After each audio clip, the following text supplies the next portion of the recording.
Video check. What is up, people? We are live. God.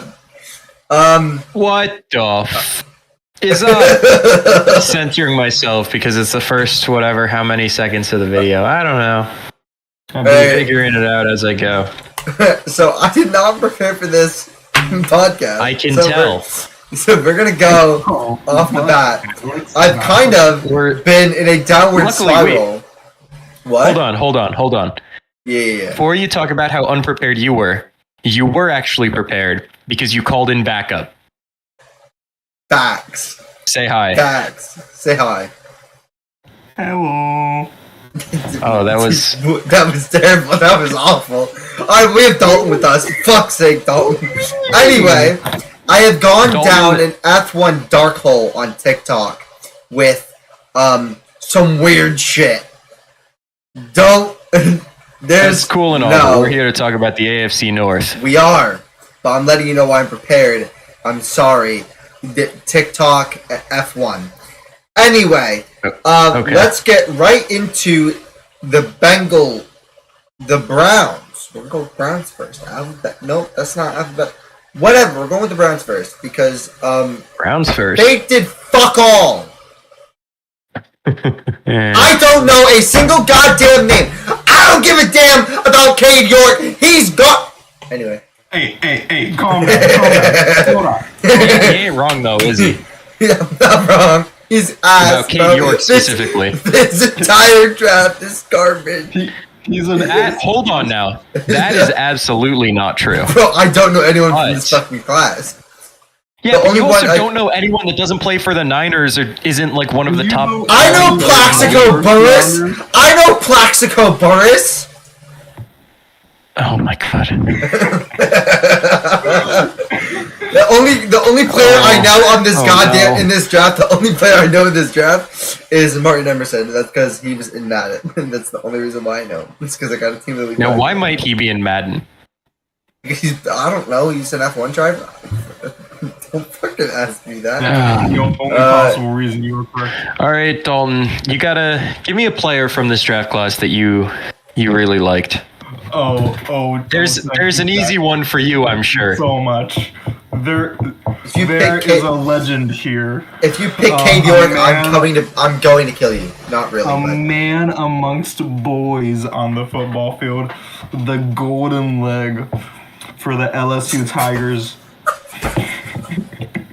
A true legend, Cade York, played all 17 games, made a 58-yarder in his first.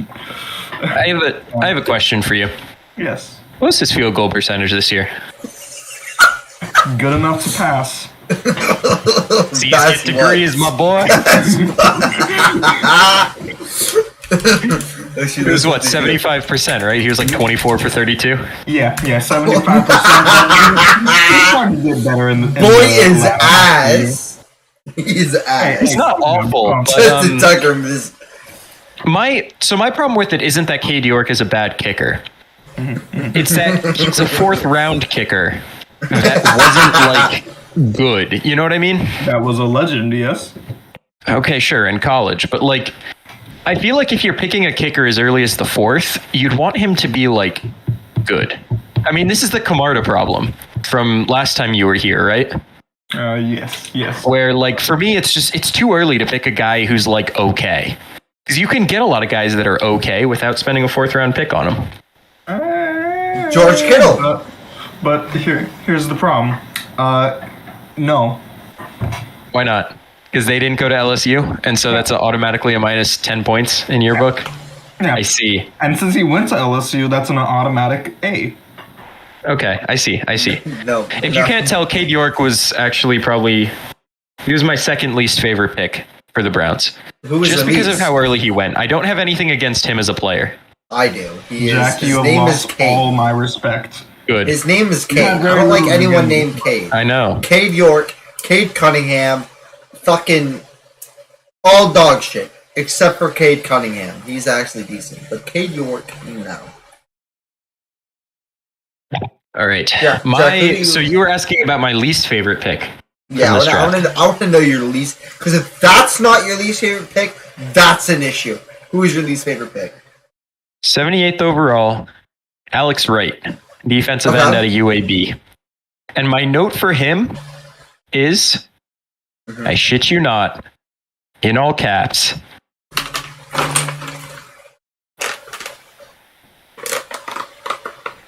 What? Ass. Okay, Sorry, I must have cut it out. That was so loud. I could hear it. Yeah, you could hear it the first time. I said That it, was so but it didn't pick it loud. up. That was such a long pause. Oh no. It wasn't a pause. I said ass. It was done for dramatic effect. I mean, Dalton, you could hear me say ass the first time, right? My mic just didn't take it. He wanted a little more oomph. It was too much for it. Oh, yeah, true. It probably was. Thought it was like a fucking jackhammer outside. But That's yeah, funny, he... Joe, 'cause his name is Jack. He was a third rounder. But as a D lineman, he was kind of dog shit.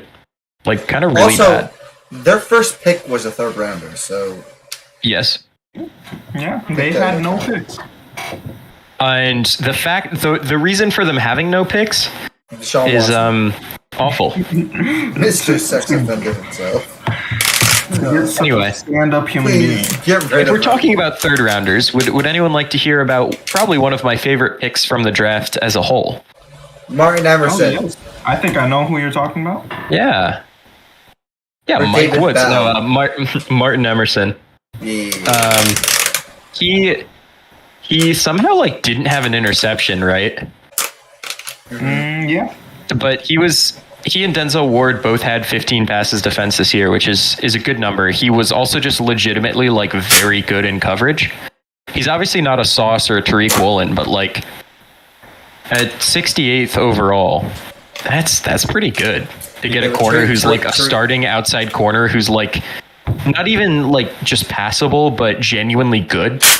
Oh yeah, and plus interceptions for corners are one of those stats where like if they have none, that isn't really a knock on them. That Oh, it could be absolutely. for a load of reasons, and that's an absurd amount of passes defensed. I want to put it like 15 pass breakups is. oh yeah. But yeah, interceptions are volatile. I just included the 0 because I was, half prepared for Alex to go like he had no interceptions. He's ass.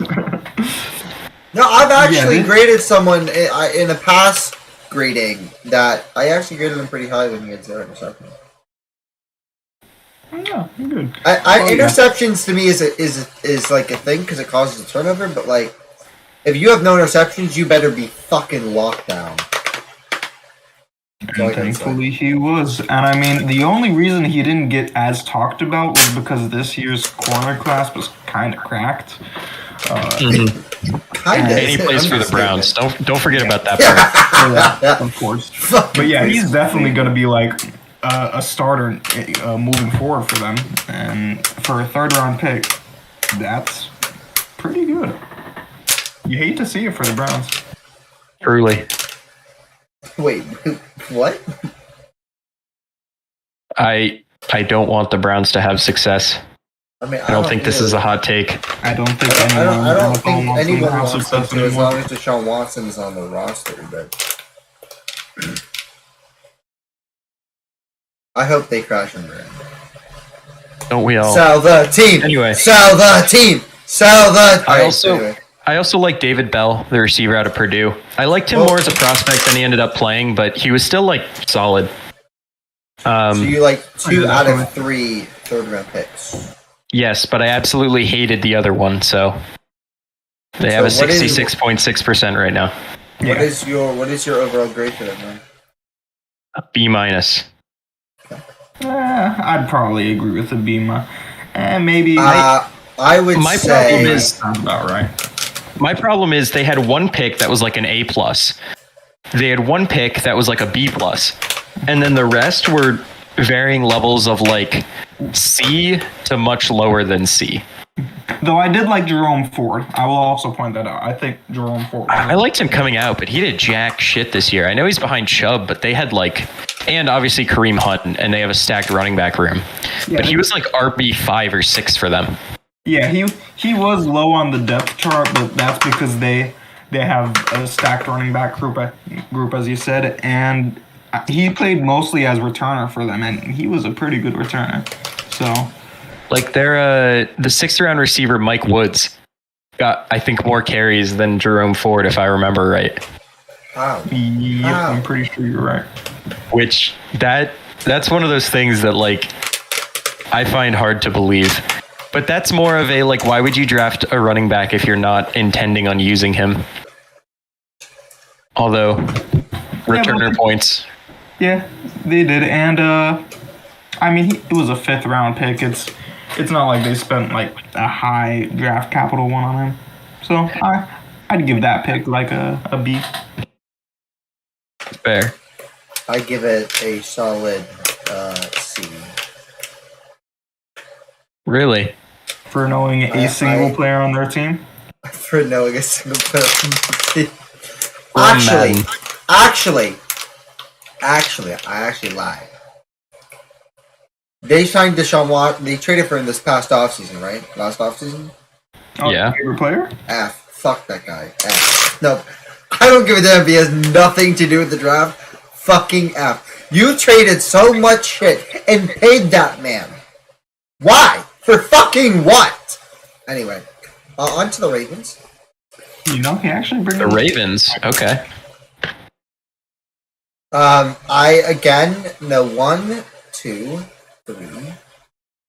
I know 5 people from the draft. The Ravens actually had a pretty good draft. They did. Oh yeah. They did. Honestly, probably like top 5 in the league from last year. That's it. I would probably agree with that. I'd have to look at them, but I didn't give many classes. I guess it's a spoiler, but I didn't give many classes an overall A. So yeah, like the thing is, just top to bottom, they got guys that contributed, and it's hard to argue with that when you get so many guys. Who is a player that all right. you guys liked? I would say for personally. Take it away, Dalton. Oh, I was gonna say. No. Go ahead, Alex. I was gonna say Tyler Batty because his last name was Batty, but. Well, you know what else is true about Tyler Beatty? Oh, it's Beatty? Don't we have his signed rookie card? Don't you have his signed rookie card? We do! Wait, I think it's a patch though. Hold up, fuck. Oh my goodness! Let me get I'm like 90% sure we have a signed Beatty card. We do. The only problem is he got cut and he finished the season on like the Broncos practice squad. Yep. So he's actually the one pick that really didn't work out for them. Yeah. So he was like one of their only bad picks. Do we have a second? Do I have a second Tyler Batty pick? Beatty or no? Alright, we do have a numbered elite Beatty card. Nice. I could have sworn we had another one because I feel like we kept getting Beatty cards at some point. I think we do, but I don't know where the fuck it is. Oh well. While you guys talk, I'll look. All right. Well, I loved their first round because in both cases, their first round picks were guys that fell further than people. Yeah. See? Signed Tyler Beatty card. Yeah. All right. I knew I remembered it. I need to buy more. Because he kept coming up, and we were like, "Damn, he got cut. He's on the fucking Broncos. This is awful." But both their first round picks, they both fell probably further than they should have. Because like Kyle Hamilton, talent wise, is one of the better safety prospects, one of the better DB prospects in a while, and he fell all the way to 14 because he was a safety. Oh yeah. But he was every bit the player people thought he could be coming out. Like, wasn't he like PFF's highest rated safety or something this year as a rookie? Or like second to Minka or something like that? But I know PFF absolutely loved him. You mean Hufanga D's nuts? No, I'm kidding. That's a joke. That's it. Yeah. Oh no. Jack, you didn't hear what I like, said, did you? he is... I did, and I ignored it. But he genuinely was like very good. And then Tyler Linderbaum, I mean, he was getting buzzed to go in like the top half of the first round, ended up going at 25, which isn't necessarily him like falling a ton because he's an interior offensive lineman, but you know, he was also every bit the player people thought he could be, right? Oh yeah, both cases, the Ravens really just went best talent available, and as you can guess, they both hit home runs. Yeah, I mean, well, I think Linderbaum's more of a stand-up double for an interior lineman, but I would call Hamilton a home run. Oh yeah, Hamilton absolutely. Linderbaum, they got him, and he's doing exactly what they wanted, exactly what they asked of him. Oh yeah. I like the Ajabo pick just because of whenever you've got a guy falling for injury, but no other reason other than that he got hurt. I love scooping that guy up. You know, in this case, probably a full round later than he would have gone otherwise. Oh yeah, absolutely. Getting so much buzz for like early second, and then that injury happened, and it was just a tumble down. Well, I think before the injury, he was talked about as a late first. A few places, even mid to late. And he was one of the guys that with testing, like full on proper testing, probably could have rose. Oh yeah, he was doing great. Like the talent was all there, just the injury happened, and teams really hate taking risks like that. Yeah. Jack. Oh God, what is he doing? Jack, you know who the best first round rookie was for the Giants? Even though he wasn't a rookie. This man right fucking here, baby. Let's go. This man right fucking here. Kenny fucking Galladay. Speaking of receiving targets who are injury prone and slow, one pick I didn't. So the thing with this Ravens class is like, kind of. Besides Tyler Beatty, it's kind of like picking at hairs here, splitting hairs. That's what I meant. So like, I actually liked it at the time, but after the season, not a huge fan of the Charlie Kolar pick. Fourth round pick, tight end out of Iowa State. Yeah, especially since later they actually got a tight end that was better than him. Like much better. Like another player that I really like. Like 11 picks later. But the thing with Kolar is, I think he's got value as a blocker. And he was supposed to have value as a receiving target. And he got injured, so like I can't hold that against him too much. But he was just he didn't do much for them on a team that really needed all the help they could get in the receiving game while he was there. Oh yeah. When pretty much your receiving targets are Mark Andrews, I think the pick definitely could have been spent somewhere else. And actually, right before him, the Ravens chose to absolutely waste a pick on the worst player you can even imagine. Ew. A player out of Bama. Yeah, no, but like actually he sucks. He also got hurt. It's like a 4-game sample or something like that. Oh, but he sucks, Jack. No, but he was god awful in that sample. And I know it's Jalen Armour-Davis, the corner out of Alabama. I know it's a corner. I know he takes time to adjust. I know it's a small sample, but also remember that we're splitting hairs. This is a really good class. How was Travis Jones? Abysmal when he was on the field. Travis Jones was only like okay. I don't love, like, I liked him as a prospect, obviously, and he went to the University of Connecticut, but he didn't have like a great year for them. Yeah, he every once in a while he did something, but it was pretty much like a typical third rounder. Didn't wow you, but like filled in when he needed to. Yeah, he filled a role, and we'll also see like now that Calais Campbell's gone.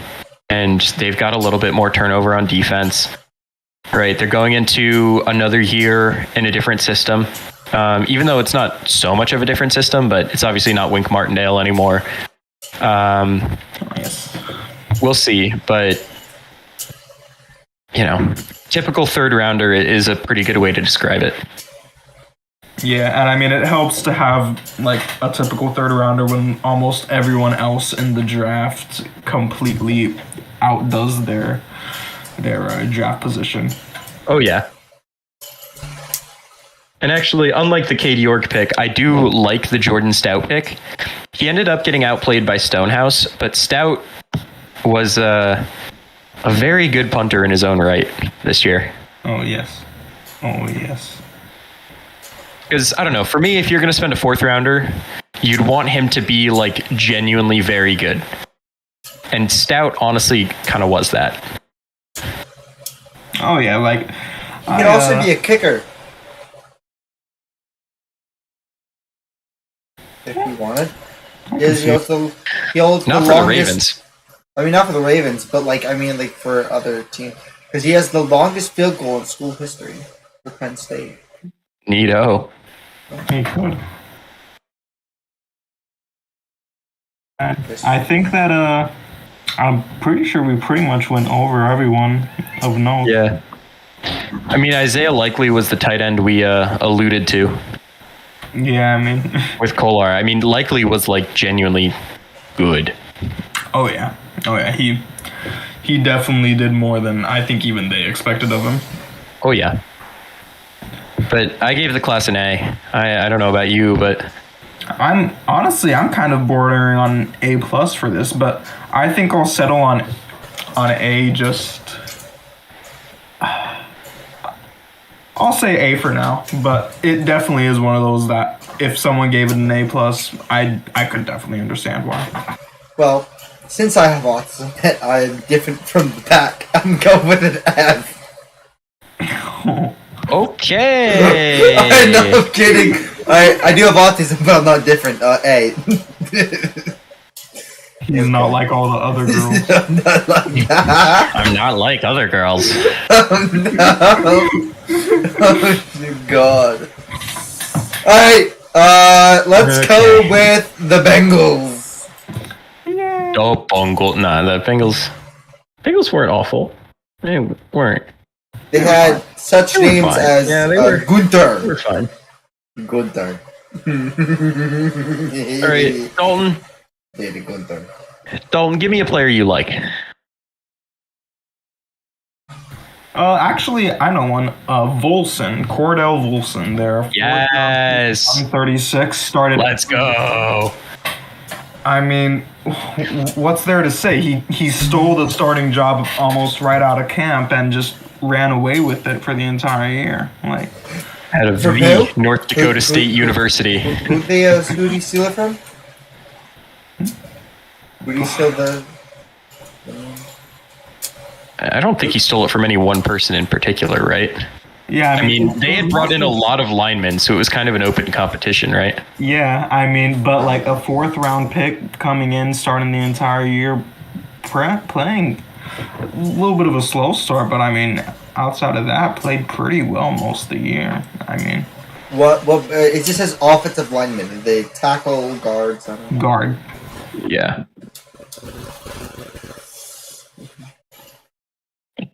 I do want to give a shout out to Jeffrey Gunther. And I say his name Gunther. He Jack knows why. I think he had like 1 tackle assist and like a blocked kick this year. Gunther But he did I don't think he did like anything on defense. That is besides- fine. His name Gunther got blocked kick, which is good. Oh fuck. But he was also a 7th round pick. Like he made the team, he stuck around, and that's good for him. But Now, this may amaze you, but a 7th round pick, and he played mostly on special teams. yeah, shocker. Who should have been playing mostly special teams? Tariq Woolen, you bum! I'm kidding. That's Oh yeah, known bum Tariq Woolen. get him on the fucking field. Get him the special teams. I don't want him guarding my fucking receivers. So Dalton, I don't know how you're going to feel about this one, but a player that I didn't much like was the Bengals' 1st rounder Dax Hill. I actually was with you on that. Okay, good. Because I'm not. What the fuck, Jack? He had 2 like good safeties in front of him, and obviously both have now left in free agency. So there's definitely an argument that like he wasn't picked for last year, and we'll see what he can do. He's definitely future. When he saw the field this year, it wasn't the prettiest. Yeah, I mean, And for a 1st round safety, I think even though you have 2 good safeties, I think generally if you're putting a 1st round pick on a safety, you'd kind of want to get him in a little bit more than you did, or at least get a little bit more out of him than you did. oh yeah, he just didn't really have a year nor an opportunity to really do anything. And when you use a first rounder like that, you kind of expect more. Yeah. And like, yes, they did just make the Super Bowl. And it's kind of a luxury pick. Although it is planning for a future where they aren't bringing back Bates and Bell to a lesser extent, but I don't think Bell's as much of a loss for them. Understand is always a big loss. True. But Von Bell I just can't really get behind the pick. Von Bell? Yeah, he played like 5 years for the Saints. Yeah, Okay. I think of him as a Saint. Okay, that's what I like. Okay, I do know who Von Bell is. Okay. But I did like Cam Taylor-Britt. And I would hope you're with me on that one. Oh, yes, I am. I am with you on that one. That's the only Bengals player I fans know from love this him. draft. That's the only player I know from And this they love him draft. for good reason. Yeah, and he was good for them. I mean, for a second-round corner, welcome to the league. You're going to end up playing a lot, and you're going to play well. Yep, yeah, This really was a good corner class. Oh, Yeah, thrown in there earlier than expected. I mean, it wasn't, Tariq Woolen or, Sauce Gardner, but yeah, good still. oh yeah, but I mean, that's a little bit of an unfair comparison because, like, again, this year's top of the corner draft, like, It was nutty. we'll probably never see another one like it. I also want to put out there that he started the season hurt. Like, we honestly don't really know what he would have done if he was, fully healthy. Oh yeah, I think he'll be a good piece moving forward. I know Bengals fans do. The amount of times I've seen the name Cam Taylor-Britt on anything related to the Bengals is hilarious. Because with Steelers stuff, you see it come up, right? Oh yes. Especially in free agency when like other DBs were signing elsewhere. Like Bates signs with the Falcons and Bell goes to who? The Panthers? Yes, yeah. Because the NFC South wanted all the former Saints. Exactly. The amount of times I saw him as like this savior was incredible. And like, they're not necessarily wrong. He showed a lot of potential, but also, man. Oh yeah. All right, Jack. Any picks that you didn't like? Obviously, other than Dax Hill, I mean, the third rounder, Zach Carter. This was a weird class for me. We kind of alternated between picks I did like and didn't like the whole way down. I guess more accurately, didn't like and then did like. But he just wasn't good. And I know he was a third rounder. Yeah. But like, we talked about how Travis Jones was like just a third rounder, and Carter was like measurably worse than Travis Jones. Oh yeah, absolutely. Like, no doubt about it. So overall, I actually very, very different classes to me, but I actually gave them the same B- I gave the Browns. I do think they're a little better than the Browns. I don't really want to give them a B. I'll like cut the minus in half for them. Yeah, They're a step up above the Browns, but not at a B level. I definitely had them above the Browns, and I was a little torn between giving them a full-on B, but it's hard for me when, like, the thing with the Browns that I liked so much is they didn't have a first or second round pick, and they got like a first round talent out of a third round pick. Yep. And so like that Emerson pick like drags that draft up a lot. When you kind of not really waste, but just as a way to put it, when you waste a first round pick, it's really hard to be as happy about the rest of the draft, Yeah. Though I do want to give them a slight benefit of the doubt with Hill because he absolutely was a pick with the future in mind. He wasn't supposed to be a guy that would impact immediately. So you know what? I actually probably will give them a B for now, but it really hinges on Hill's impact later. Valid. Alex, your grade for the Bengals? B. Oh, I see. Oh my god. They've turned into Mean Jack again. Look, I gave them an 82.49, okay?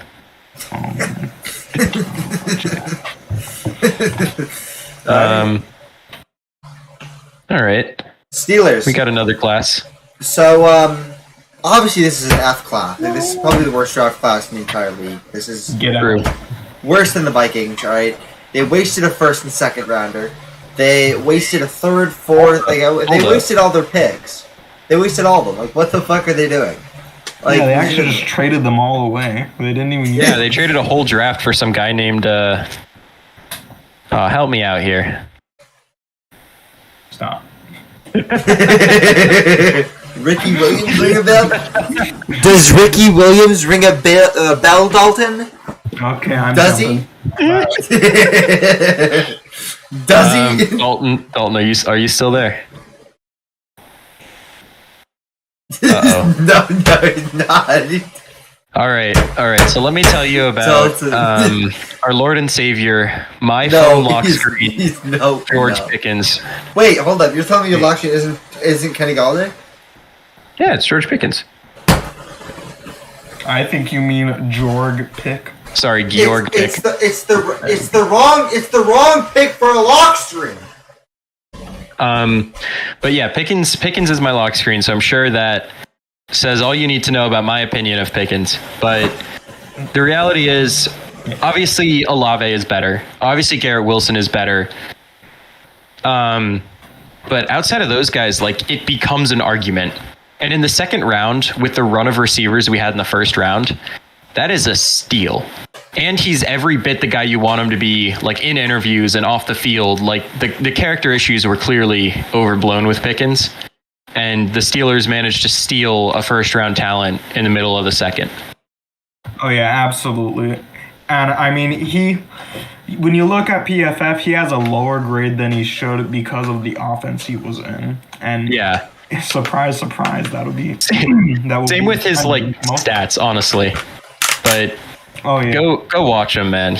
Are you telling me that Matt Canada is not a like? I'm telling you that Matt Canada is like the 32nd best offensive coordinator in the NFL. Well, no. Former 1-year LSU offensive coordinator that they immediately fired.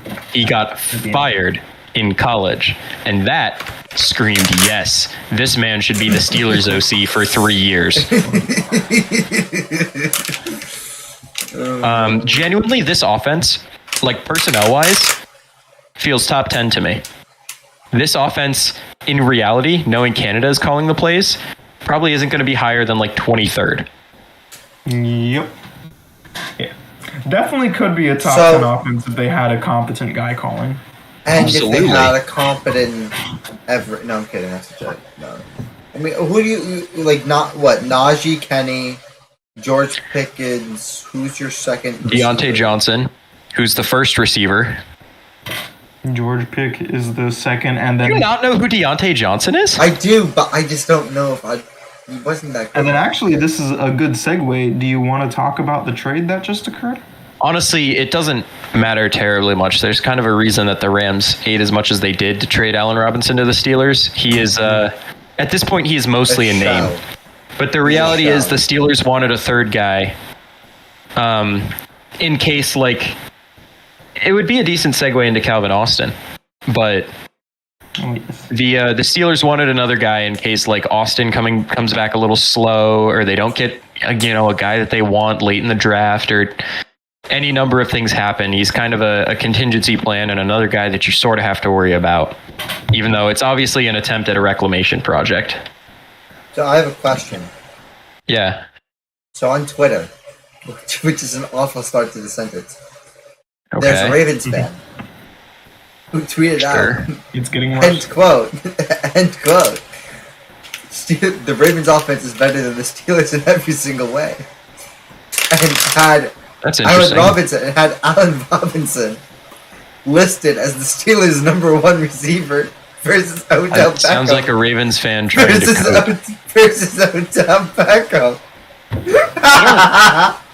Look, I have an Odell Beckham jersey in my closet. You know I love the man.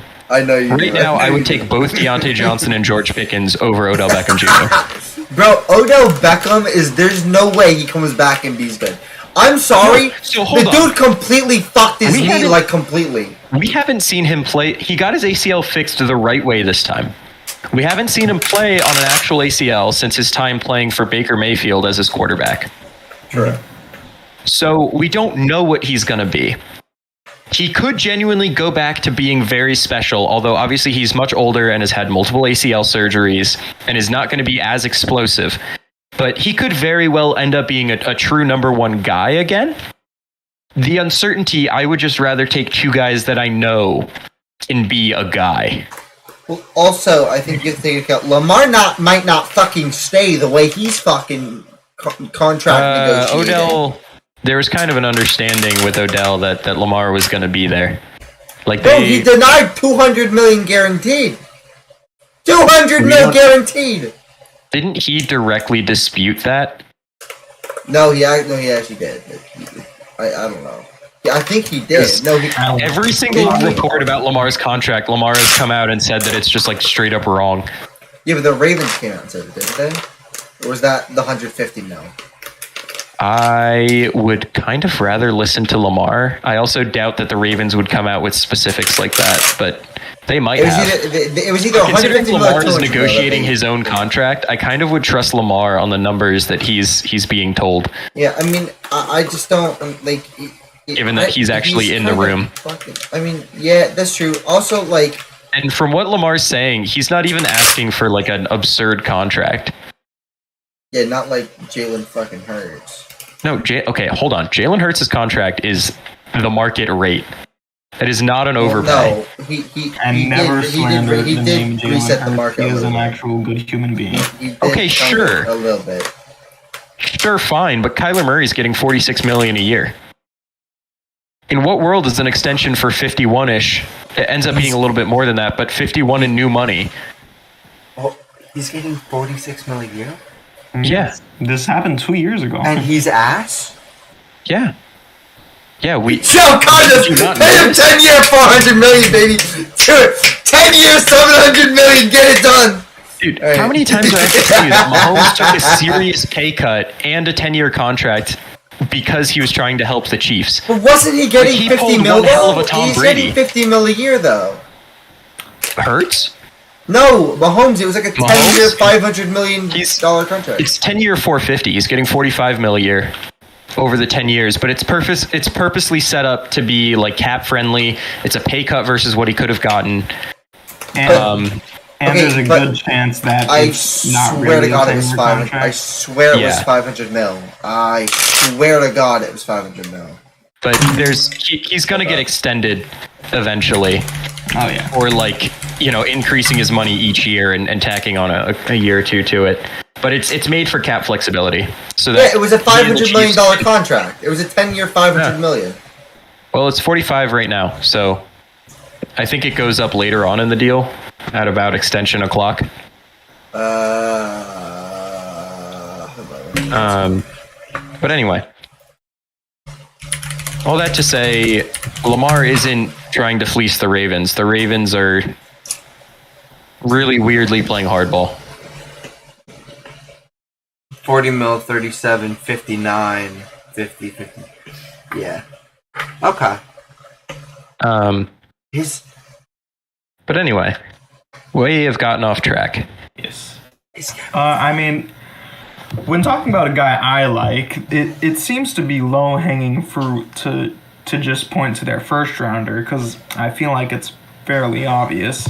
Not to some Steelers fans who want another guy, but and State fans are make up a sizable chunk of Steelers fans, and they don't love Pitt. No matter how much they want to deny that they don't like Pitt, they don't like Pitt. Yeah. So obviously this is about Ken Pick. Oh yes.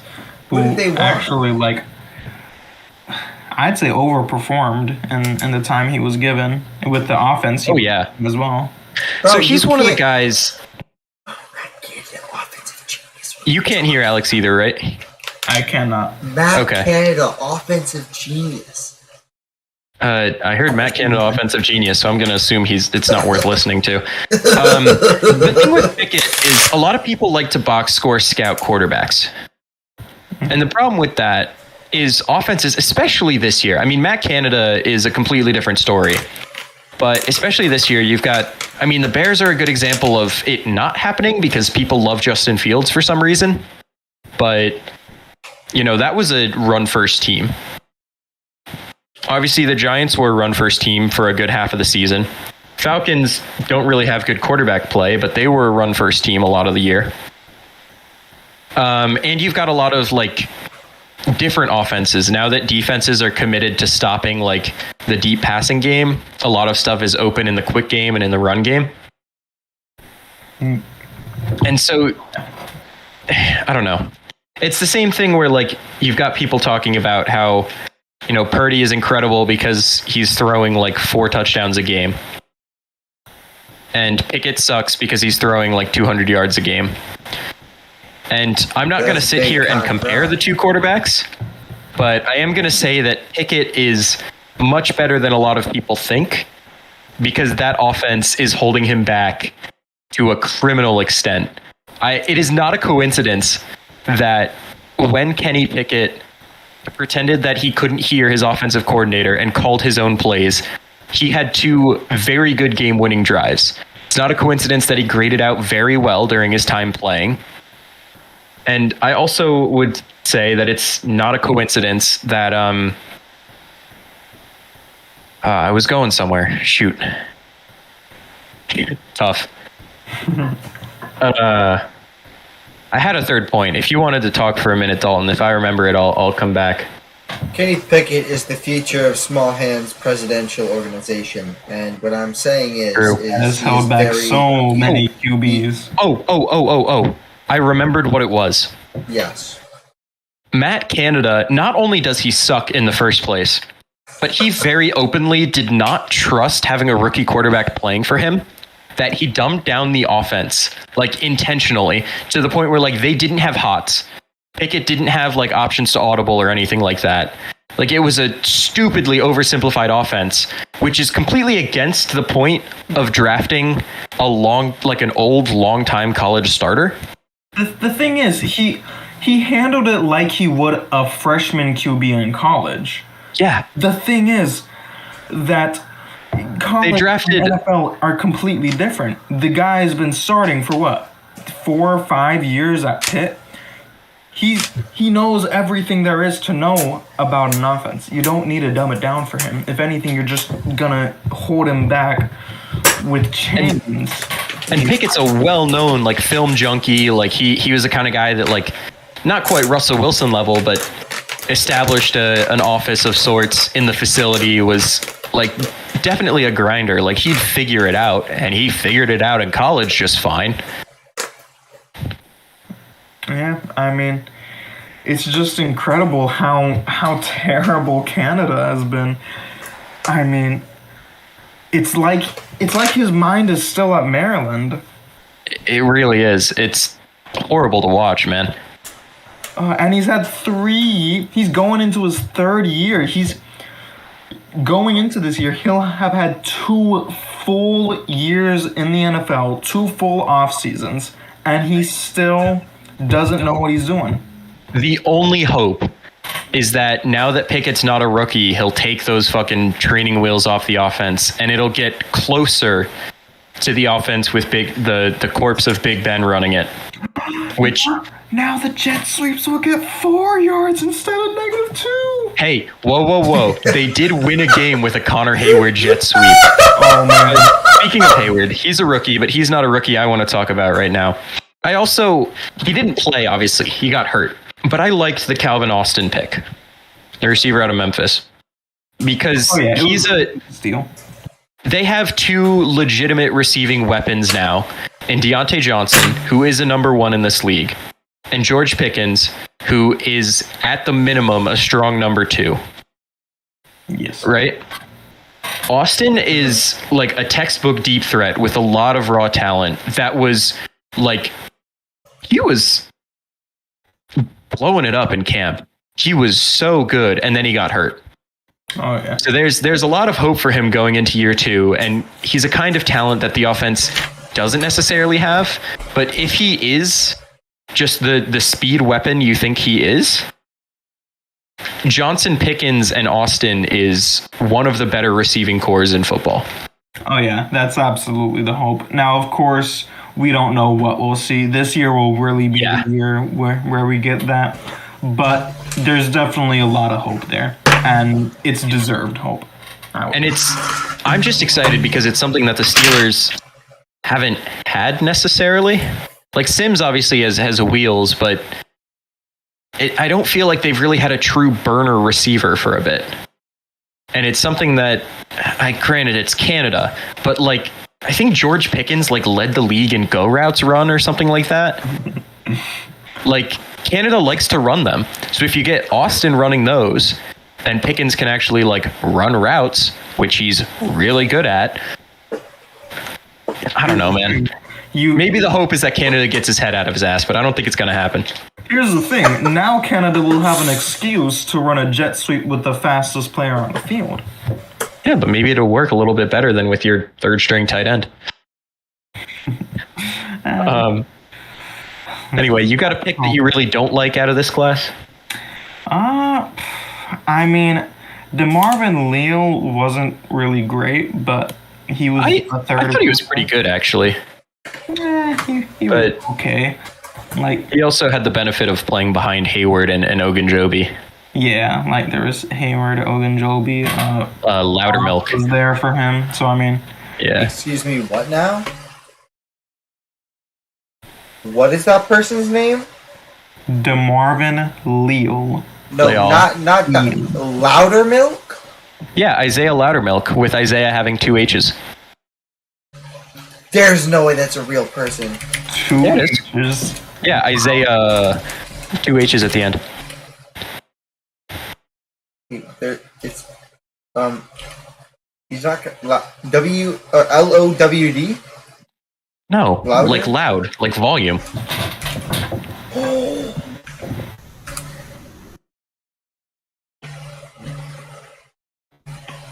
I like this guy now. He is now my new de facto favorite player. He's got fun hair too. Yeah. But back to it. I mean, Leal is like really the only guy I would even say I kind of dislike, but even then it's like that'd be getting like really ticky-tacky with it. So I did have one pick I actually like hated. Who might that be? It's super low stakes though, so it's also kind of splitting hairs. But quarterback out of South Dakota State, Chris Olatakun, 241st overall in the 7th round. Oh man. He's so overtake Pickett. The thing is, Casey, he was like immediately cut. Like they barely gave him a shot to even like stick with the team. And obviously, it's one thing knowing that Brock Purdy obviously went after him, but knowing that you're not going to pick up a Brock Purdy, it's just the kind of guy where like if you're going to spend a 7th rounder on a super developmental prospect who's like an athlete. If you're spending that draft capital, like at least give him the slightest ounce of a chance to like crack the roster instead of giving up on him the day he shows up. I don't know what he said to Tomlin, but like actually though, they got rid of him quick. Because the thing is, like, you can say, oh, Mason Rudolph is a pretty good 3rd string quarterback, and you've got obviously Pickett and Trubisky as your kind of alternating starters. But then pick someone else? Yeah, I mean, that's the thing with me. Like, if they were willing to spend another pick, albeit a 7th rounder, but another pick on a QB, it must be because there was something in him they liked. And so they were willing to just spend the 241st pick on him. So I mean, that's still. I mean, even the end of the 7th round. Like, if there's a guy you'd want to bring in as an undrafted free agent, that maybe plays a position other than somewhere that you have 3 out of 3 guys solidified, like written in Sharpie. I mean, shoot, I don't get take a chance on a D tackle there. Like, there were a lot of promising UDFAs this year. You could have taken one of them. Oh yeah, I mean, just go with anyone, honestly. Like, someone that might have a chance, could even contribute just on special teams even. Right? Like Gunther. He actually went after Alodakun for what it's worth. He was the 252nd pick. Woohoo! But it's frustrating. Yeah, I mean, to be fair, like, these are really the only issues I have with the draft. Shoot, even the other 7th rounder, Mark Robinson, got some playing time this year, and he was a pretty sure tackler when he was in. Oh, yeah. Do you have any last thoughts, Alex? The class was shit. No, I'm kidding. I'm gonna give it a B+. I also gave it a B+. I'm also giving it a B+. And most of that is being carried by Kenny Pickett and George Pickett. That is understandable. Alright, so Jack, so I know that we're in the racing segment, so I know that there is no F1 this because fucking China pulled out or some shit before the fucking season started. Jack, any NASCAR updates? Did the race go on? So 2 weeks ago, I talked about NASCAR doing something stupid. Oh, yes! Yes! I have a slight update for that. So it turns out there is a final appeals panel. I just didn't know about it because I am stupid and it hasn't really come up a lot. So Colleague Racing, the team that... So both teams, as a reminder, committed the same penalty. They both appealed it. And one team, the kind of favorite child of NASCAR, Hendrick Motorsports, got the entire actual consequences part of the penalty just removed. Like the appeals panel said that they did the full thing that NASCAR said they did, but that they just felt like they shouldn't be punished for it. Colleague, meanwhile, also appealing, got most of their penalty upheld. They were also found guilty of the same exact thing, but still had a sizable points penalty and all of that. So Colleague, seeing that this was unfair, went to the final appeals panel to say, hey, this is unfair. But before that appeal actually happened, NASCAR stepped in and was like, hey, we are formally requesting that the appeal panel remove the points penalty from them because they did the same thing. It was proven by the appeals panel that they did the same thing, and we don't think they should have different punishments, even though it's obviously in NASCAR's best interest to have penalties for the things that they say should be penalized. So that was a pretty cool move by NASCAR. Granted, I think it's worth putting out there that the appeals panel is not NASCAR. It is a separate entity that screwed it up. So, well, I say that NASCAR did a stupid. It wasn't NASCAR the organization. NASCAR honestly handled this right, but it fixed now. I say you should have swapped the penalties. Also, literally the next week, Hendrick got multiple penalties again for modifying parts of their car. And didn't appeal that one. So I told you last time around that if they're not going to get penalized for it, it opens the box. Everyone's going to do it because they're just going to have to pay a fine and some irrelevant crew member is going to be suspended. But it's worth it if they can get performance out of it. And of course, they tried it again the next week. But they didn't appeal it this time. They did get punished. They didn't appeal, so they did. How many points? I don't remember off the top of my head. Okay. I think it might have been 60. But they actually did get punished, which is very good. Okay. They actually received the punishment and didn't appeal it this time.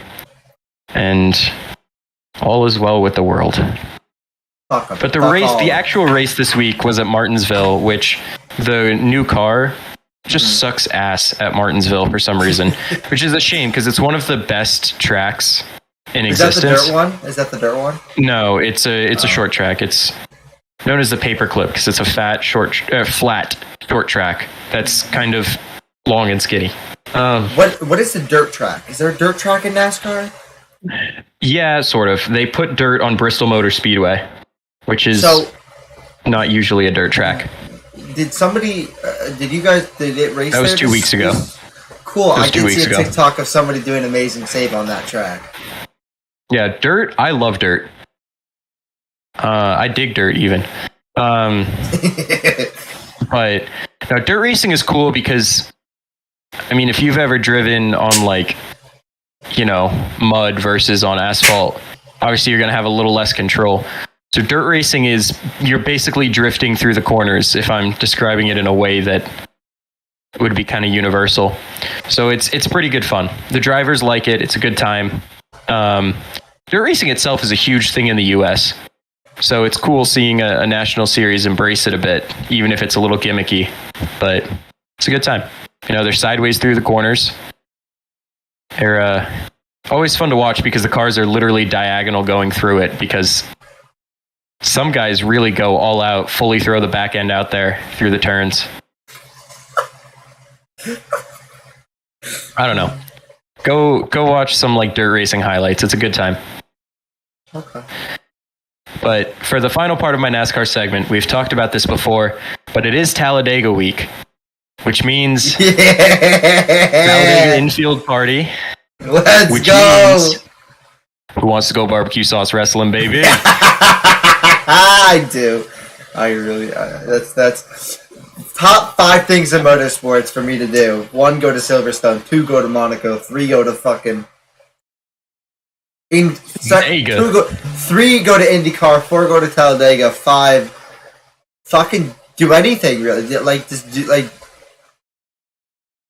yeah. Talladega is a good time. Super speedway racing though, so it'll be about one half everyone going around in a straight line and about one half knucking futz. What's that mean? Fucking nuts, what? Yes. What does that even mean? I'm quite scared to know what that means. It means fucking nuts. Yeah. Okay. It doesn't give me any context whatsoever. Is it baseball time? It is baseball time, Jack. Yes. It is. Talk about what you told me earlier. No, Jack. First off, tell me what you told him. No, do it. Say it. What was I telling you earlier? About the Angels, Yankees. Oh yeah. Anthony Volpe's good fun. He's a terror on the base paths. He in the first inning of tonight's game, he I believe singled, but he got on first, and the pitcher had judged in an 0-2 count. Volpe just starts dancing on first base and is really getting inside the pitcher's head. He throws 3 straight balls. He tries to pick off Volpe, including when Volpe's like basically already standing on the bag. Really not having a great time. With a full count, Volpe takes off for second. Tries to steal second. Pitcher gets so worked up about it that he kind of forgets that he's pitching to Aaron Judge and throws an absolute meatball over the middle of the plate. Crushed 412 feet, home run in 30 out of 30 stadiums. Absolute no doubter. 2-0 Yankees. Is that the score right now? What's the score right now? It's 2-1. Okay. Who's pitching in the 6th inning? Johnny Burrito. He's a rookie up for injury. But he's been up all season because the guy he's up for is hurt. All season. Still alive? Yeah, he's still among the best pitchers in baseball. And is definitely pitching like it right now. I mean, he managed to be top 10 in Cy Young voting despite leading the league in home runs allowed and having some of the worst fly ball to home run luck possible. I mean, he got about as unlucky as he could get last year and was still a top 10 pitcher in the AL. Mm-hmm. Garrett Cole is just good at baseball. Speaking of good at baseball, Dalton, you want to tell me about the Atlanta Braves? Oh, the best team in the league, no doubt. It's a great time to be alive as a Braves fan. Murphy is coming into his own.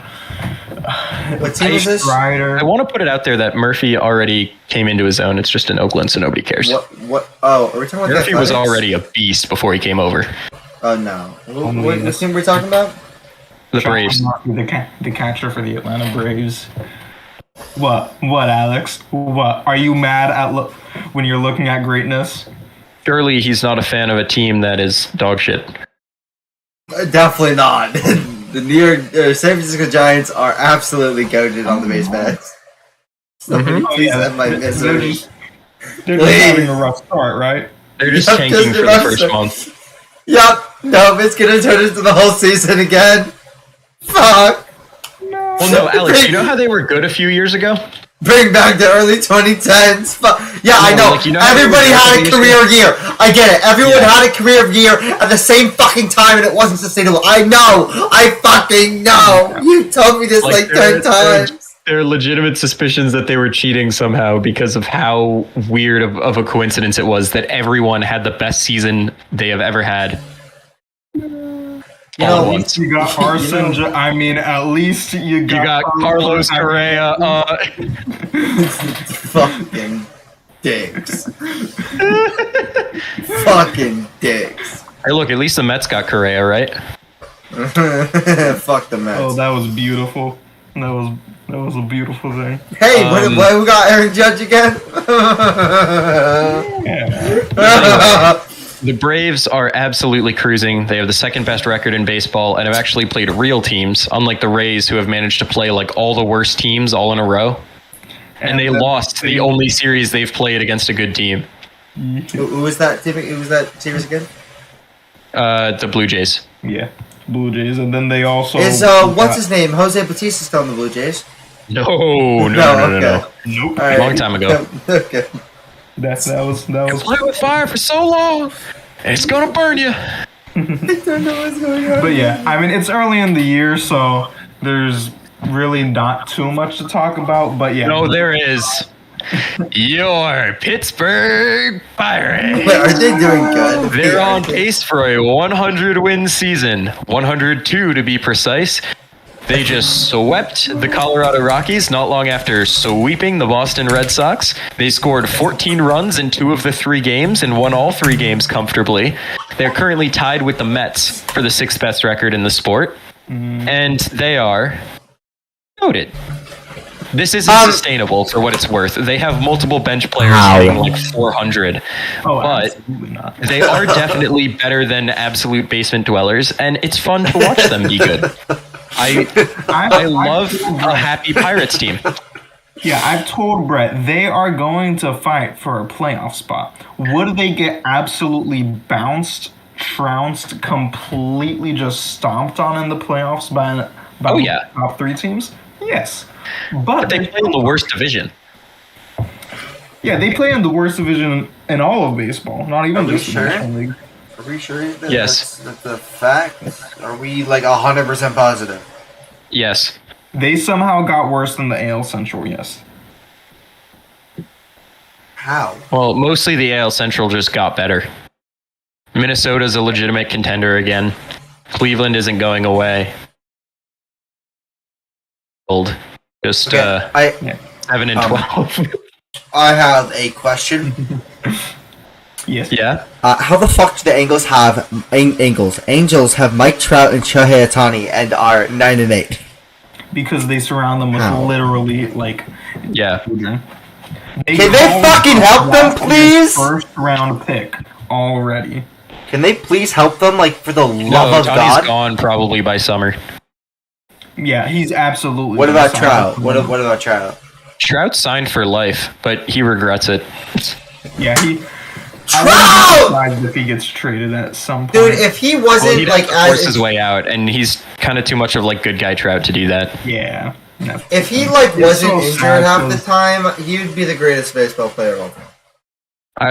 I want to put it out there. Fun fact about your Pittsburgh Pirates. Yes. They are 3-0 against teams over 500, and the only team not to have a loss against teams currently over 500. The Astros are not over 500. Correct. They are 8-10 right now, but they always start slow. They've started like with a losing record over their first like however many games for the past 3 seasons in a row or something. They won the World Series last year. I think they're fine. Okay. Yeah, So the Braves did the same thing and they won the series. The Braves also have not technically played a team over 500, but they've also played a lot of very good teams. So, yeah, interesting stuff. Because San Diego's technically a losing team right now. Yeah, San Diego. What the fuck? You have Tatis and fucking Juan Soto. They've played the Braves like 5 times. How are you sucking ass this bad? Because they've played the Braves like 5 times. Yeah, I don't give a fuck about the goddamn Braves. How do you suck ass? They don't suck ass. They're currently as good as Houston so far. Also, Tatis doesn't even come back until tomorrow. Wait, what? Yeah, Tatis. Yeah, he got suspended for PEDs. Did you somehow miss that? Yeah, no, I saw it. I swear he got reinstated over the offseason. No, he comes back April 20th, which is tomorrow. Yeah, he's gonna be. But alright, so maybe they're gonna like pick up. The Padres have played a lot of good teams, though. Like that's their thing. They started. I mean, they swept the Rockies. They split with the D-backs, but the D-backs are like good somehow. Then they played the Braves, the Mets, the Brewers, and the Braves. Those are all like pencil them in, almost certainly playoff teams. Yeah, so and the D-backs honestly have a good shot at the playoffs. So yeah, they played their entire season series against the Braves already, and the Braves are like arguably the best team in the league. Yeah. Why did the Dodgers? Why are they below 500? Didn't they Didn't they have a shit ton of wins last season? Yeah, and they're still good. Again, Alex, I was starting to say this before, but I don't think I finished it. We are barely at the start of the football season. We're at like the second quarter of the second game if this was a football season? Like we are in week 2 if this is a football season. We are less than an eighth of the way through the year. This is like the Titans losing to the Giants somehow in week 1. It feels like a fluke. It's just a slow start. It takes a lot of luck. Yeah, but once we get into like, yeah, they turned out to be, but at the time that was a, dumb luck. Titans missed a field goal. Former 1 seed loses to a basement dweller. Oh well, it's 1 week. We're in the it's April part of the season, right? It's super fun to be able to like be happy when your team is good, and it's also super fun to like overreact when your team is bad. But you're not even 20 games of the way through 162 game year. Yeah, gonna be fine. Okay, so they did lose against the Giants, which means they're absolute horseshit. All right, next point. And hear me out. The Giants actually have a pretty decent lineup, and when the pitching can hold up, the Giants aren't awful. They're just not good. Yeah, they're not a basement dweller by any means. Yeah, the West consists of three playoff contenders. I have a question. Why did the Giants have 1, 2, 3, 4, 5, 6, 7 pitchers against the fucking Marlins on today? Probably because their starter got. It was an extra inning game. What does it even mean? That's what you're asking about. It means that they were tied at the end of 9 innings, so then they played a 10th, and then they played an 11th. 11th. Got it. Okay, that makes more sense. Yep. And are you asking about the Marlins or the Giants? No, I was just asking the Giants had 7 pitchers. Their starter only went 5 innings, which isn't really an only. That's pretty normal these days. But then when you go into extras, you've got 4 innings to make up in the main part of the game and then add another 2 innings after that you weren't necessarily planning for. So even though it didn't end up working out exactly that way, that's where your 6 relievers come from, 4 plus 2. Okay. I have a question. Why not use a starter right now? Because starters are on a pretty defined schedule. Because a starter will throw about 100 pitches in an outing. And especially early in the season, you don't want to mess with their rehab or anything. They're on a pretty tight every 5 game schedule. And if you mess with that schedule, it will result in injury more often than not. So like a lot of teams have a guy in the bullpen that is basically like a sixth starter, so to speak, where like he can throw for a while if you really need a guy. But when it's close like that, you use relievers because you want your best guys out there to keep the game tied. You don't want to throw a guy out there that's not good enough to be a starter for you just because he can throw for a while. Also, in extra innings, you don't know how many extra innings you're going to have. Got it. Also, what is a closer? Because there's a reliever. What the fuck is a closer? The closer is the guy you want coming in to end the game. Let's say you have like a 2-run game. It's close. You don't want to let up your lead. You bring in your closer. He gets the job done. Gives up nothing, or maybe only 1 run. Typically, a closer also only will pitch the 9th. He won't come in another situation if he's a true closer. In the game. So, would Brad Lidge be considered a relief or a closer? Probably relief. Okay. But admittedly, very few teams have a closer going into the year that they absolutely know he's going to be their closer. Brad Lidge also last played in 2012. No, I know, but I was watching how Pujols broke Lidge earlier today, so I was just... Okay. Shout out to Lidge baseball. Closer is one of those positions where you really only figure out who you want to throw out there about 40 games in the year. He was... Well, at that time, like, Lidge for the Phillies World Series was their closer. Mm-hmm. Okay. That's about when you want to have it figured out. Until then, you're just trying out, seeing who has a hot arm, and then... It depends on the team. Okay. Some teams have a guy.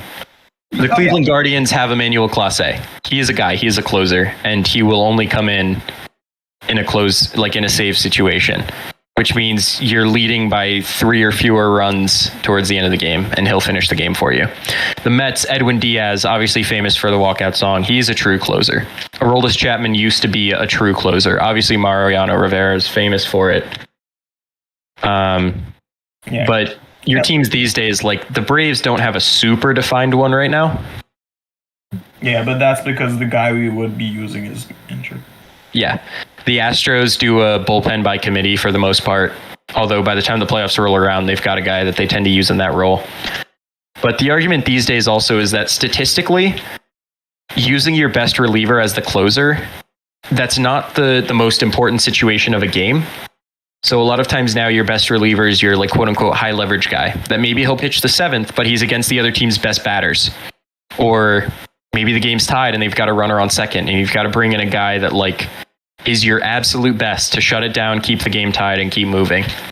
Or, like in the Braves' position in the World Series, this was actually a very iconic moment and really defined the series when Tyler Maxick came in, no outs, runners on second and third, and gave up nothing. Mr. Nutsack. Yes. Yep. Yes, Alex. That is true. Tyler Nutsack Matzek. Mm-hmm. That is his nickname. I'm dead ass. Yeah, no, that is his legitimate nickname. Sadly, he is injured for the year. The Braves are not at full strength right now, but that's the exciting. Oh no, they only have the second best record in baseball so far. Tough. They'd won like 8 straight until losing today. What are the Yankees at right now? Are they first?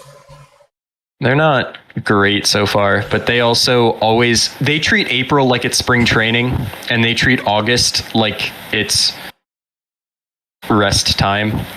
So right now, the Yankees have about half of their team injured, and they're playing guys that other teams have cut just because they really never care about April. And do they play October like it's April, or do they play October like it's, They play October the same way they play May, June, July, half of September. Until they actually clinch the playoffs, then they kind of... They always take August off, and they put all of their important players on fake injured, like, rehab assignments to give them rest. It's a weird strategy. It obviously has not worked out for them yet, although they do it for their pitchers to save their pitchers' arms, and the pitching has never been a problem for the Yankees in the playoffs. The pitching has always been lights out. The hitters just hit all season and then stop hitting in the playoffs out of nowhere. And it's a different problem each year. Aaron Judge included? Judge is good in the playoffs. The narrative that he sucks in the playoffs is bizarre to me. Well, I don't know what the narrative is. I was just wondering if their best hitter was good in the playoffs. No, he's good in the playoffs. So it's like everyone else in the team. Understood. Yeah, for the most part. Is Rizzo on the Yankees? Yes. He was good in the playoffs for the Cubs. Why is he no good in the playoffs? Well, he's only really been with the Yankees in one actual playoff run, and he wasn't awful. Everyone wasn't that good. The only guy who was really good was Harrison Bader, with Giancarlo Stanton as an honorable mention. Harrison Bader is a very, very good defensive center fielder who also hit as many home runs in one playoff series against Cleveland as he had all season. He's also known as the Masturbator. As he should be. That so sucks. Yankees fans like to have fun, despite, popular belief. Okay. Interesting. But I think that's enough MLB for today. Alright, NBA. I haven't watched a single playoff game. I just don't. God. The Warriors are down 2-0. Yeah, let's go. Draymond, I'm pretty sure, got suspended for the rest of the series. No, he just got suspended one game. Alright, well, I think this. Honestly, I'm not sure why Sabonis didn't get something. Draymond should not have stomped on him. Sabonis should not have grabbed him by the ankle when Draymond was just walking over him. Well, there is the level of instigating it. Yeah. He was covering his head. He wasn't trying to grab. There was a pretty clear tug on the leg. That's where I'm Draymond should be punished, but Sabonis was not exactly a victim in that situation. Yeah. I mean, either way, whatever. I mean, we might lose the series, but deservedly so. We won the championship last season. I can't really say anything. Trust me, I am by no means a Warriors fan, but it's one of those things to me that I think a lot of people don't want the Warriors to do well and know that Draymond has a reputation. Yeah. I don't know. To me, it's pretty clear that Sabonis was not exactly an innocent bystander. Yeah. I mean, all right, so let's just get a recap. The Sixers beat the Nets game 1. Celtics beat the Hawks game 1. Knicks beat the Cavs game 1. Kings beat the Warriors game 1 with Steph Curry missing a game tying 3. The Lakers. How about you just tell us where the series stand? Fuck you. This is why I'm doing it. Fuck you, Grizzlies. You pussy ass pricks. You're down 1-0. I hope you lose the series. Go fuck yourself. Alright, on to what series are now. The Sixers are up 2-0. The Warriors are losing 2-0 to the Kings. But the Kings are actually a good team for once. The Kings as far as the Sixers being up, Nets downfall. The Nets don't, they have... Nets downfall. They don't have KD, James Harden, or Kyrie anymore. I know. Good. Nets downfall. Let's see what else happened. The Miami leads 1-0. Denver leads 1-0. Boston leads 2-0. Yep. Knicks Cavs is at 1-1. Knicks Cavs at 1-1, and then Suns Clippers is at 1-1. I hope the Clippers win just for Westbrook because I like KD, but bro really needs to lay off other teams' dicks when they're really good. I know you're trying to get a ring, but for someone that kind of shit on LeBron for moving teams to a better team. Surely you're not a Warriors fan. What? You would never. Talking about KD ring chasing as a Warriors fan. Oh, he 100% Interesting. bring chase. He 100% bring chase with the Warriors. I'm not gonna fucking deny also, that. But like, you think I'm stupid? Like, I think it's worth putting out there that the Suns. I don't. They didn't just win they're not coming off of one of the best seasons ever. Understood, but KD was injured for most of the time of the Suns, and also the Suns did go to the finals 2 years ago and almost won it, and then they did choke a lead to the Mavericks. KD didn't choose the way that it went down in Brooklyn. Yeah, and this is true, going to the Suns isn't exactly going to the Warriors a few years ago. Understood, but here's the thing: or trying to form a super team in Brooklyn that obviously backfired spectacularly. This is objectively that was really funny though. This is objectively one of the better KD moves. Finals. Yeah, I mean the Suns do have Devin Booker and Chris Paul, so yeah. I mean they're a good. One of the best point guards in the league, one of the shooting guards in the anyway. And then I mean he didn't go to a super team. But they were already a very good team without him, and there's now an even better team. I'm just saying it is probably the best, the least objectionable move KD has made in his career. I mean, the thing is I don't think it's close.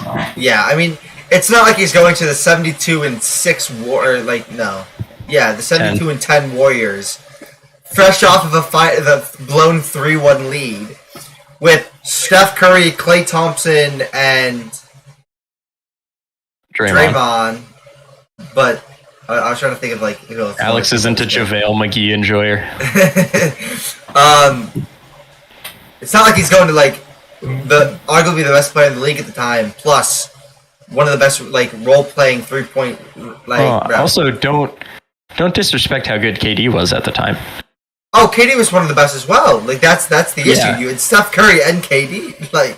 I'm just saying. Yeah, I mean, at the time, KD was arguably the best player on the planet. I mean, I'll take the 2 championships. You better believe, but now I piss on other teams for doing the same exact thing, just less egregiously. Yeah. Bro, you know what's funny is that when LeBron went to the Lakers and got Anthony Davis and Russell Westbrook and shit before the season, Carmelo and shit, everyone was bro, he's building another super team. It's bro, Carmelo is 37, AD is injured as fuck, LeBron's injured as fuck, Russell Westbrook is past his prime. What do you want? That's not a super team. Him and LeBron at the Heat is a super team. Oh, LeBron, you taste so good. What? Oh, you mean what? Nothing. Are you talking about me? A dog.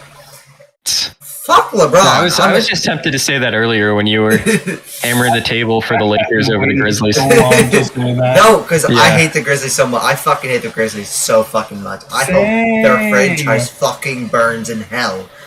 Also, John Morant, you ain't no punk. You grew up in a private school and had money. Shut up. Also, surely you are not talking about how someone qualifies as. No, but he had money. No, he went to a private school. You're not wrong. He grew up in the suburbs. Not the person to say that. I understand. But I'm saying you didn't grow up in the fucking hood. Stop acting like it. You shouldn't say that. You're not necessarily wrong. But it's true. You are not the person that should be saying that. But it's true. It's true though. He's not alright, anyway. I don't care how true it is. You have no ground to stand on saying it. Understood. I'm just saying what the internet thinks, and that is my job. Anyway, let's go to the Premier League, where Arsenal might be bottling the fucking league to Man City. Fuck. They bottled not one, but 2-0 leads in the past 2 fucking games. Jesus Christ! Oh man, what a shame. We're only up by 4 points. We used to be up by more than that.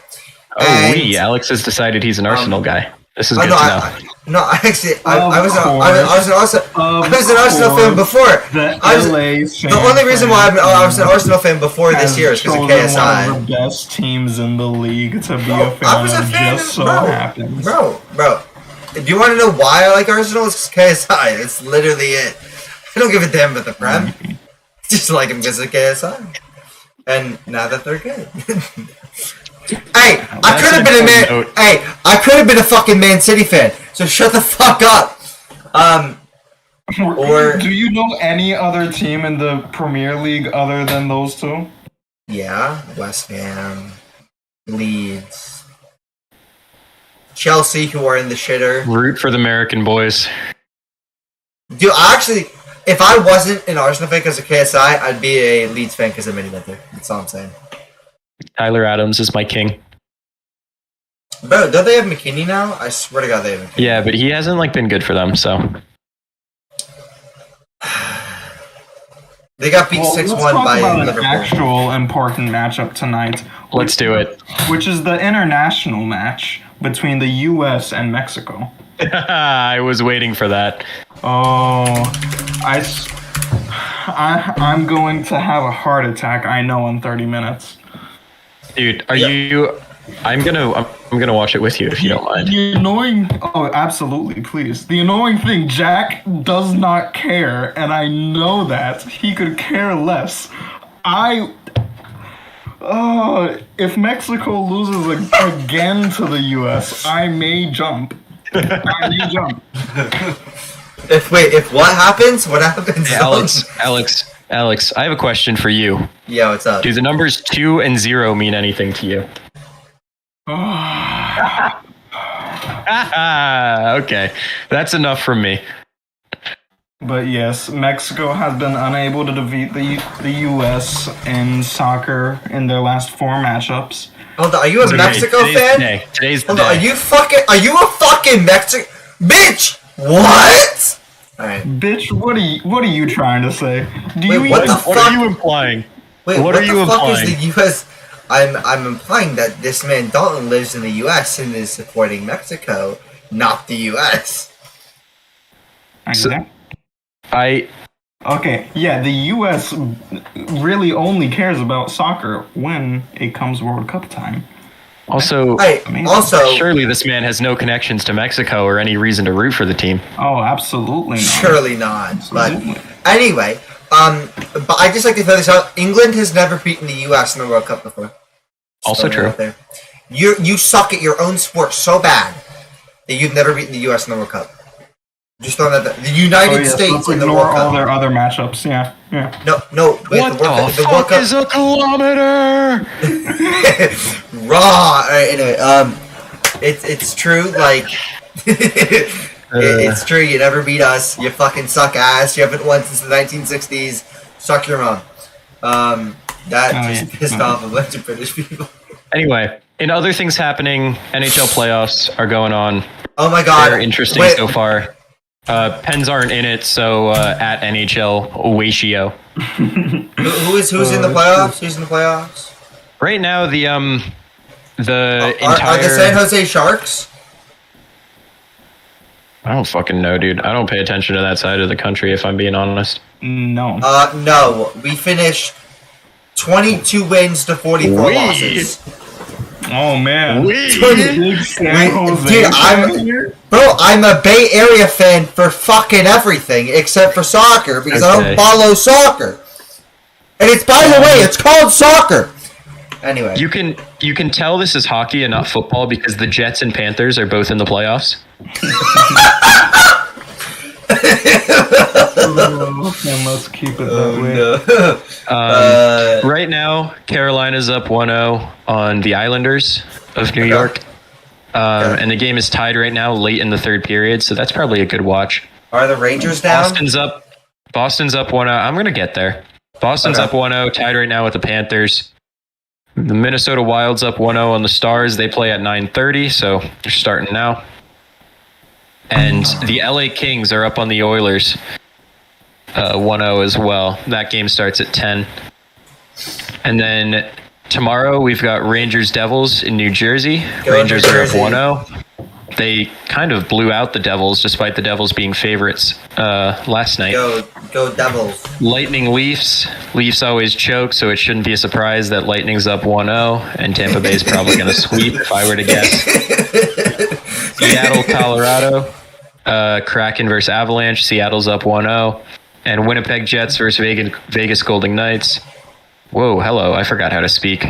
Winnipeg's up 1-0.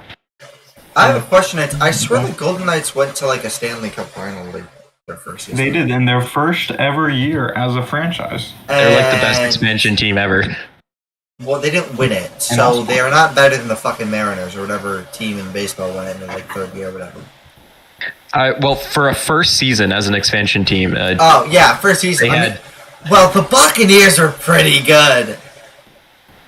And Kraken have made the playoffs and are obviously, I mean, hey, they won a playoff game. Are they in their second ever season? I mean, the Golden Knights are also the top in their conference. Yeah, they're like probably the best expansion team like we may ever see as far as like immediate success.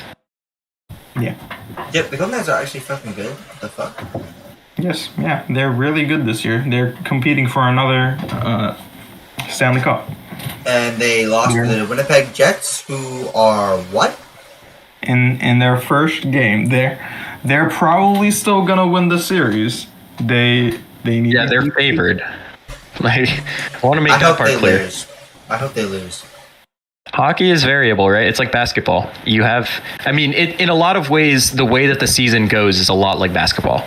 Structured the same way, it goes at the same time. Fucking Lakers, Kings, you fucking. Anyway, okay. I will stand on a hill that Kobe Bryant and Shaquille O'Neal did not deserve to win that finals, or even win that Western Conference Finals game versus the Kings. I believe there is a football match to watch soon. There is. Any final remarks? Fuck the Cowboys. That's always a good one. Fuck the Cowboys. Fuck the. Oh my God! Wait a minute. Cowboys. Whoa! What's the update? What's the update on? Wait! Whoa! Holding on. What is the update? Has there been an update on the Commanders? They're most likely going to be bought by a new owner. They're almost certainly going to Josh Harris. That bid that was reported from the other guy, the Brian guy. Yeah. He is a known like scam artist who is kind of gotten a lot of players out of a lot of money. In the sense of like, apparently he still owes like Latner a lot of money from like Duke. Leitner? And yeah. You mean Late? Yes, I do. Shut up. Latner. Sorry. Surely we were not calling DeMarvin Leal. I'm not looking at anyone in particular. It happens. Tell me, Jack. What?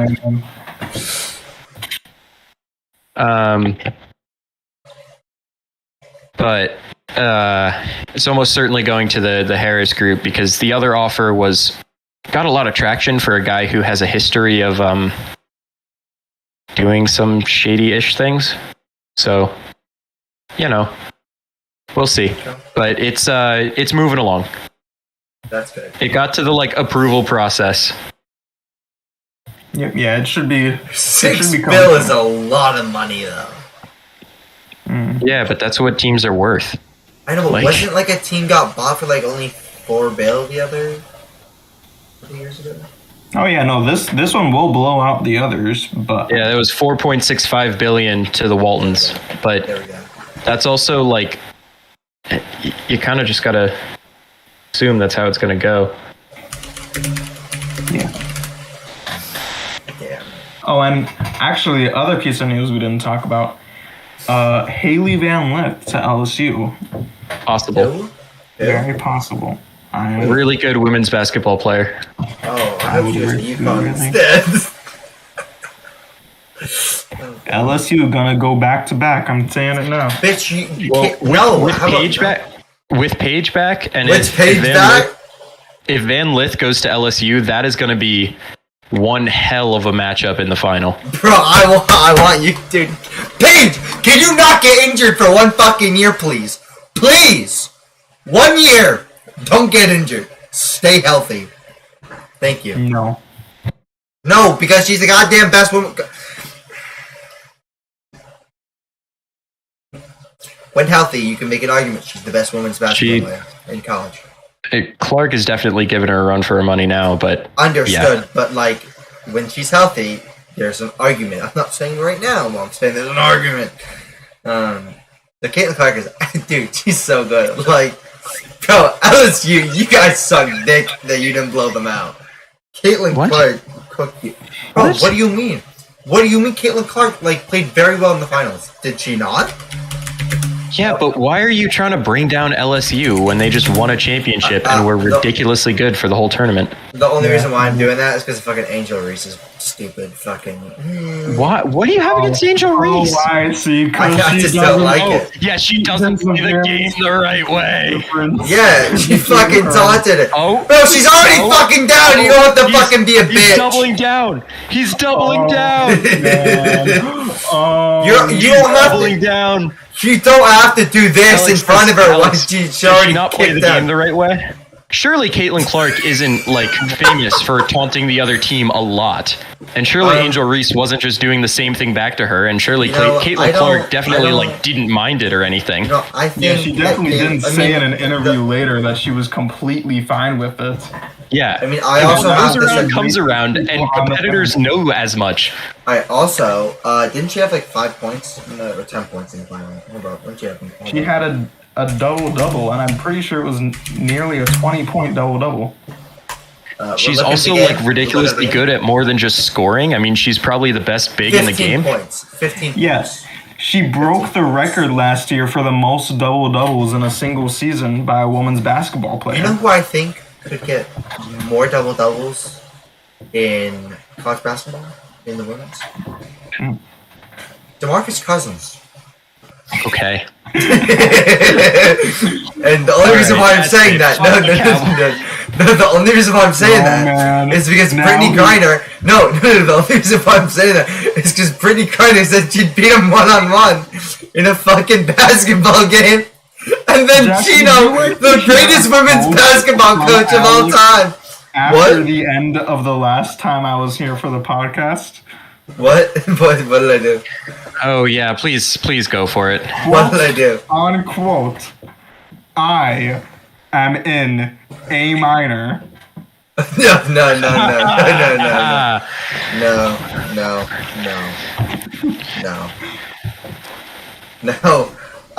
Hold up. No, we're not doing this today, guys. We're not doing this. This is not. Alex, did you just put echo on your mic? This is A. This is Chris Hansen. I think you need to take a seat, Alex. Guys, this is on the soundboard.